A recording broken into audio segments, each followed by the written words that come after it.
Now, as we are discussing about market forces of supply and demand, so first we will discuss about demand. That what is demand?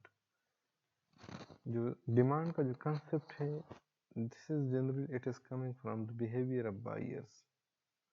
मतलब एक product की जो खरीदार होते हैं, उनके जो डिमांड करने वाले लोग होते हैं, उससे क्या आ जाता है, उस गुड की डिमांड वहाँ से हम क्या करते हैं, डिराइव करते हैं, वहाँ से हम उसको अखज़ कर लेते हैं। सो ऑन दिस जो डिमांड है, इसको हम रिप्रेजेंट करते हैं किसके थ्रू? इसको हम रिप्रेजेंट करते हैं डिमांड कर्व के थ्रू। एंड जो डिमांड कर्व है, दिस इज जनरली हमारे साथ क्या होता है कि जो हमारी डिमांड कर्व है, this demand curve is nothing but it is, हमारे साथ क्या होता है, this is shows us about negative relationship between price and quantity demand. ये जो डिमांड कर्व है, ये हमें शो करती है कि जब हमारे साथ प्राइस ज़्यादा होती है तो हम किसी चीज़ की डिमांड को कम करेंगे, और जब प्राइस कम होती है तो हम क्वांटिटी डिमांड क्या करते हैं, उसको हम ज़्यादा करते हैं। So now what is quantity demand? Quantity demand हमारे साथ किसी भी चीज़ की वो क्वांटिटी होती है जिसके जो बायर होते हैं, वो उसके लिए, वो उस क्वांटिटी के लिए बायर्स जो है क्या होते हैं, विलिंग भी होते हैं, और उनकी एबिलिटी भी होती है कि उस गुड को क्या कर ले, ख़रीद ले।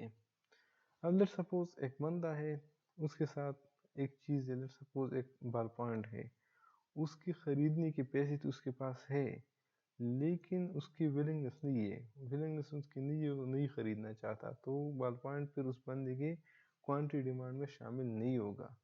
अब दूसरा बेसिक करेक्टरिस्टिक क्वांटिटी डिमांड का ये है कि एबल टू परचेज, मतलब आपकी एबिलिटी टू परचेज भी हो। अब लेट्स सपोज एक बंदा कहता है कि जी एप्पल का लैपटॉप, अब एप्पल का लैपटॉप जो है वो क्या है, उस बंदे का विलिंगनेस है कि मैं ये लैपटॉप खरीद लूँ, लेकिन उसके साथ इतने पैसे नहीं है कोई एप्पल का लैपटॉप जो है वो खरीद ले, तो क्या है, इसमें हम कहते हैं कि this is not included in the quantity demand of the person. So quantity demand के लिए दो चीज़ें ज़रूरी है, एक है विलिंगनेस और दूसरा हमारे साथ है एबिलिटी टू परचेज। अगर इसमें से एक भी करेक्टरिस्टिक ना हो, इसमें से एक भी वायलेट हो रही हो, तो उसमें हम कहते हैं कि ये इस बंदे की भी क्वांटिटी डिमांड में नहीं आता।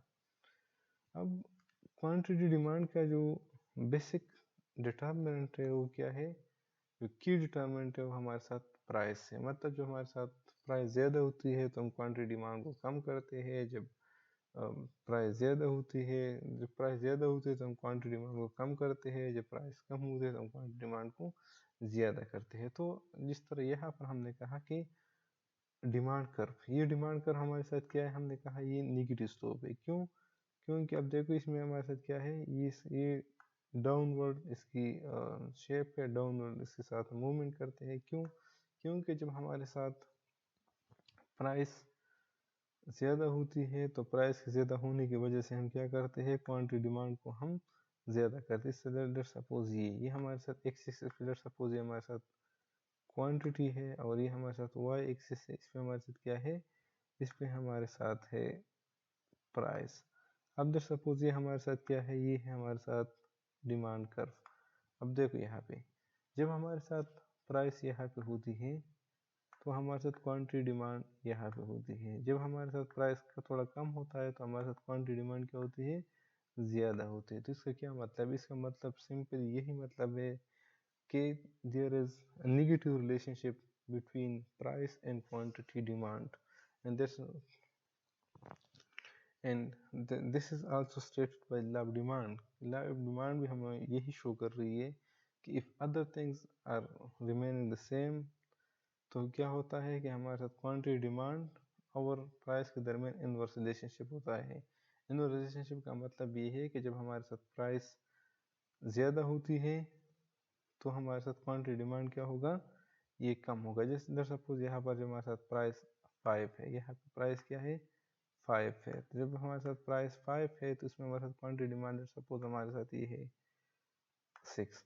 अब लेट्स सपोज हमारे साथ प्राइस यहाँ पे आ गई, लेट्स सपोज हमारे साथ प्राइस कम हो गई, वो है 3, तो अब हमारे साथ क्वांटिटी डिमांड क्या है, लेट्स सपोज ये हमारे साथ 9 है, तो अब इसका क्या मतलब होगा? इसका मतलब ये है कि जब हमारे साथ प्राइस कम होती है तो हमारे साथ क्वांटिटी डिमांड ज़्यादा होती है। जब प्राइस ज़्यादा होती है तो क्वांटिटी डिमांड हमारे साथ क्या होगी?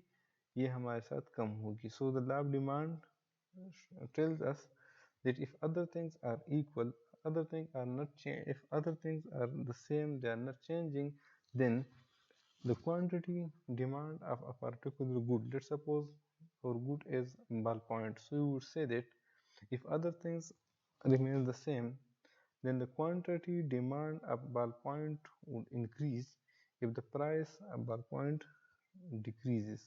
In other vice versa, we can say कि जब हमारे साथ प्राइस ज़्यादा होगा तो क्वांटिटी डिमांड कम होगी, जब प्राइस कम होगा तो क्वांटिटी डिमांड क्या होगी? ज़्यादा होगी। अब जिस तरह हमने डिमांड कर्व को डिस्कस किया कि डिमांड कर्व हमारे साथ नेगेटिव रिलेशनशिप शो कर रहा है between price and quantity demand, so we derive the demand curve from the demand schedule, or we can say demand schedule. So this is nothing, demand schedule is nothing, it is a table which shows the relationship between price and quantity demand. इस तरह ये अब ये हमारे साथ क्या है? ये जो हमारे साथ यहाँ पर ये टेबल है क्या है? ये हमारे साथ है एक डिमांड स्केड्यूल है। डिमांड स्केड्यूल किस तरह है कि यहाँ पर हमारे साथ ये रिलेशन शो कर रहा है between price of let's end quantity of let's demand. Let's suppose जब हमारे साथ प्राइस 0 होता है तो क्वांटिटी डिमांड हमारे साथ कितनी होती है? 16 होती है। जब प्राइस हमारे साथ 1 होती है तो हमारे साथ क्वांटिटी डिमांड कितनी होती है? 14 होती है। जब प्राइस 2 होती है तो हमारे साथ क्वांटिटी डिमांड कितनी होती है? 12 होती है। जब प्राइस हमारे साथ 3 होती है तो क्वांटिटी डिमांड कितनी होती है? 10 होती है। इसी तरह जब हमारे साथ प्राइस 5 होती है तो हमारे साथ क्वांटिटी डिमांड क्या होता है? ये हमारे साथ 6 होता है। तो सिंपल इसका मतलब ये हुआ कि जब हमारे साथ प्राइस ज़्यादा होती है, इस तरह यहाँ पर हमारे साथ प्राइस जितनी हमारे प्राइस हमारे साथ इंक्रीज़ हो रही है। तो इसका क्या मतलब है? इसका मतलब हमारे साथ ये है कि जब हमारा प्राइस ज़्यादा हो रहा है तो इसमें साइड वाले हम देख लेना कि हमारे साथ क्वांटिटी डिमांड डिक्रीज़ होती है विद इंक्रीज इन प्राइस। क्यों? क्योंकि जब हमारे साथ प्राइस 0 था तो हमारे साथ क्वांटिटी डिमांड क्या है? 16 है। लेकिन जब हमारे साथ प्राइस 5 है तो हमारे साथ क्वांटिटी डिमांड क्या है? ये हमारे साथ 6 है, which shows negative relationship between price and quantity demand. अब जिस तरह पहले हमने डिस्कस कर दिया कि डिमांड स्केड्यूल से हम क्या करते हैं, उससे हम डिराइव करते हैं डिमांड कर्व। डिमांड कर्व हमारे साथ क्या होती है?